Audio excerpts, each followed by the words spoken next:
नमस्कार मंडळी, श्री स्वामी समर्थ. स्वागत आहे तुमची माझी या यूट्यूब चॅनलवरती. आजचा दिवस तुम्हाला खूप छान सुखाच्या आनंदाच्या जाऊ हीच मी स्वामींच्या चरणी प्रार्थना करते आणि आज या नवीन व्हिडिओला सुरुवात करते. आपण सगळेजण तयार झालेले आहोत मराठी नवीन वर्षाच्या स्वागतासाठी. यंदा चैत्र शुक्ल पक्ष पद 19 मार्च 2026 आलेली आहे.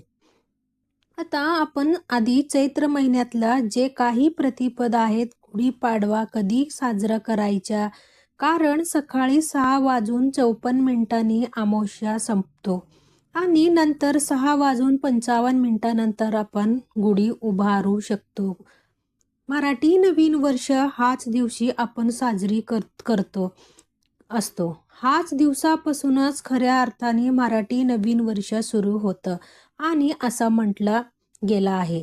ह्या ब्रह्मदेवानी सृष्टीच्या उत्पत्ती हाच दिवस केले होते.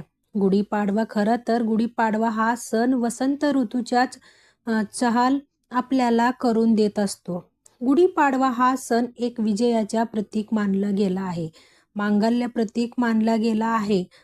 आजच्या व्हिडिओ मध्ये आपण या गुढीपाडवा औचित्य साधून गुढीला कुठल्या रंगाच्या साडी परिधान करावे, कुठल्या रंगाच्या साडी परिधान नाही करावे, प्रत्येक रंग काही ना काही सांगून जातं. त्या संदर्भात माहिती आज आपण बघणार आहोत. नमस्कार सर्वांना, मी श्री स्वामी समर्थ. तुम्ही सगळ्यांना आपल्या चॅनलमध्ये खूप खूप मनापासून स्वागत. गुढीपाडवा हाच अर्थ सांगतं. गुढी म्हणजे काय तर स्वातंत्र्याच्या ध्वजा आणि पाडवा म्हणजे विजयाच्या ध्वजा. अतिशय सुंदर असं या अर्थाने गुढीपाडवा आपण साजरी करत असतो.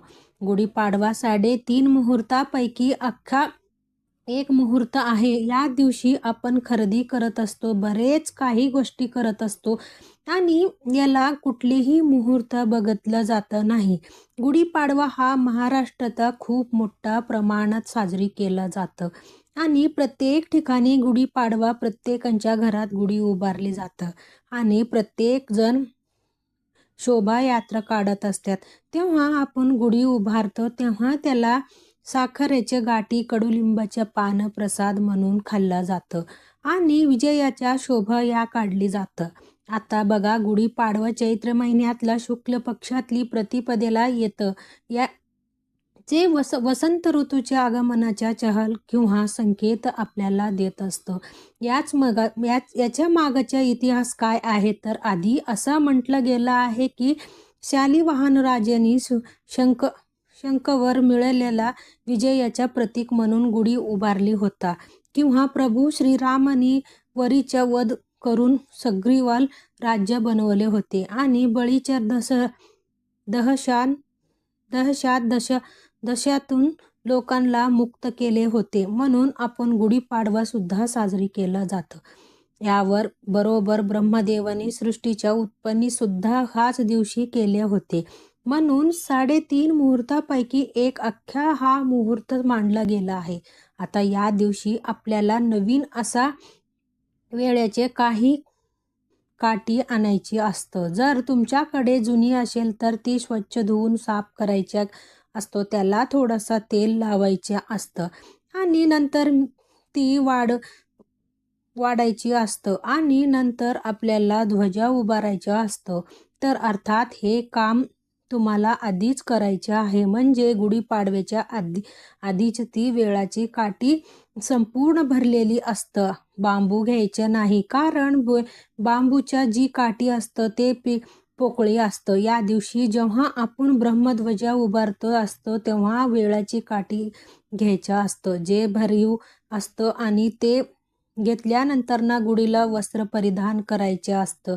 कडुलिंबाच्या पाना, फुलांचा हार, खडीसाखराच्या गाठी लावून आपल्याला वेळेच्या काठीच्या छानपैकी गुढी सजवायच्या असतं. जिथे आपण गुढी उभारणार आहोत तिथे जागा आधी स्वच्छ करावे. नंतर खरी तर ब्रह्ममुहूर्तावर उठून आपण प्रत्येक जण नवीन वर्षाच्या स्वागत करायचं असतं आणि ती गुढी उभारायच्या करत असतं. पण आता अमावस्या 6:54 सकाळी संपणार आहे. लगेच तुम्ही शांत 7 वाजता गुढी उभारला तरी हरकत नाही, काहीच अडचण नाही. पण एवढंच आहे की अमावस्या संपल्यानंतर तुम्हाला गुढी उभारायच्या आहे.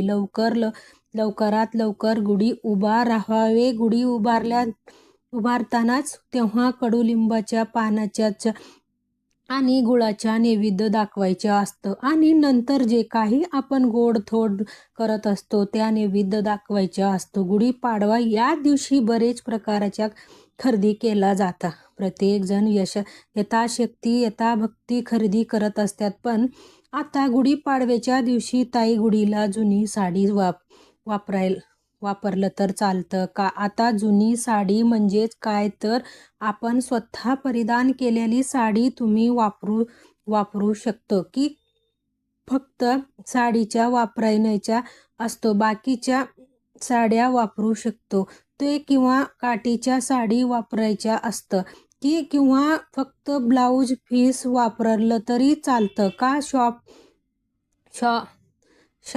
शॉल वापरलं तरी चालतं का? तर वर्ष संदर्भातील माहिती आपण बघूया. सगळ्यात आधी ही तुम्ही शॉल सुद्धा वापरू शकता. नवीन वर्षाच्या स्वागत आपण करत आहोत, तर नवीन कोरी साडी असणं किंवा खण असणं किंवा ब्लाऊज पीस असणं, तर नवा कोर असावे. जे वापरलेली नाही साडी सुद्धा नवीन कोरी असावी.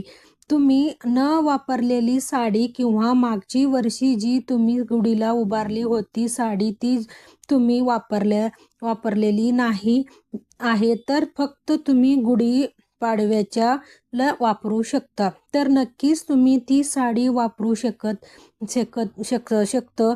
आता मराठी माणूस म्हटलं तर काठापदराच्या सिल्कच्या साडी त्यांनी आपण आपल्या एक जवळच्या नाता आहे. तर प्रत्येकाच्या घरात काट्याच्या साड्याला काठापदराच्या साड्या असतील. शक्यतो रेशमी साड्या वापरावे. आता का तर एक सांगतं, रेशमी साड्याकडून ज्या सकारात्मक लहरी आपल्याला मिळत असतं त्या तर रेशमी आकृष्ट करण्याच्या काम करत असतं. म्हणून शक्यतो रेशमी साडी, ज्याला आपण काठापदराच्या साडी म्हणतो, तेच वापरावी. ह्याच्याबरोबर तुम्ही शॉल जरी वापरलं किंवा फक्त ब्लाऊज पीस खण जरी वापरलं तरी चालत असतो, काही नाही आहे की तुम्ही साडीचा वापर, ज्या घरात साडी नाही आहे नवीन, त्यांनी ब्लाऊज पीस असणं छान पद्धतीने ते वापरलं तरी चालतं. आता ब्लाऊज पीसमध्ये पण खूप प्रकार येतात. तुम्ही प्लेन ब्लाऊज पीस वापरू शकता किंवा जे काही ब्लॅकेटच्या ब्लाऊज पीस होतात ते सुद्धा तुम्ही वापरू शकता. तुमच्याकडे जसं असेल तसे तुम्ही करू शकता. एवढंच आहे की कुठलेही रंग भगवा रंग आपला भगवा रंग हे विजयाचा प्रतीक मानला गेला आहे, शक्तीचा प्रतीक मानला गेला आहे. तर अर्थात भगवा रंगाच्या साडी जर तुम्ही परिधान केली गुढीला तरी अतिशय उत्तम. भगवा रंग शक्यतो लोक वापरतात कारण ते विजयाचा प्रतीक आहे. आपण जेव्हा ब्रह्मध्वजा गुढीपाडवा म्हणजे काय, गुढी उभारणार म्हणजेच काय, तर ब्रह्मध्वज हे विजयाचा प्रतीक मानला गेला आहे. तर भगवा रंगाच्या साडी जर तुमच्या घरात असेल तर अतिशय उत्तम, नसेल तर गडद पिवळा रंग सुद्धा एक प्रकारचा भगवान आहे. भगवा रंगामध्ये येतं, तर गडद पिवळा रंगाच्या साडी सुद्धा तुम्ही परिधान करू शकता किंवा कुठलेही पिवळी रंगाच्या साडी तुम्ही परिधान करू शकता. त्याच्याबरोबर लाल कलर हा आध्यात्मिक दृष्टी सुद्धा खूप महत्त्वाचा मानला गेला आहे. विजयाचा प्रतीक, शक्तीचा प्रतीक मानला गेला आहे. तुम्ही लाल रंगाच्या साडी सुद्धा तुम्ही गुढीला परिधान करू शकता किंवा लाल रंगाच्या ब्लाऊज सुद्धा तुम्ही गुढीला परिधान करू शकता. नंतर येतं की हिरवा, जे निसर्गाचा आवडता कलर आहे, हे तुम्ही हिरवा रंगाच्या साडी सुद्धा गुढीला परिधान करू शकता. तुम्ही गुलाबी रंगाच्या साडी सुद्धा गुढीला परिधान करू शकता. काही ठिकाणी पांढऱ्या रंगाच्या साडी परिधान केला जातं. खरं सांगू का तर पांढरा रंग सुद्धा चालतो. पांढरा रंग हे शांततेच्या प्रतीक आहे. तुमच्या घरात पूर्ण पांढऱ्या रंगाच्या शॉल असेल तर ती पण तुम्ही गुढीला परिधान करू शकता. सगळे रंग निसर्गाने बनवलेले आहे. सगळे रंग सुद्धा आहेत. सगळे रंग तेवढा पवित्र आहे की सगळ्या रंगाच्या आपही यापैकी अशी खासियत आहे की प्रत्येक रंग तुम्हाला काही ना काही परिधान करत असतो. प्रत्येक रंग हे तुमच्या ऑल क्लिअर करत असतो. म्हणूनच कुठलेही रंग वाईट, कुठलाही रंग चांगला असं नाही. तुमच्या घरात जे रंग असेल ते तुम्ही परिधान करू शकता. पण कसं भगवा लाल हिरवा झालं, लाल पिवळा झालं, गुलाबी झालं, निळं झालं, हे सुद्धा तुम्ही किंवा आकाशी कलर हे सुद्धा तुम्ही लाल लावू शकता.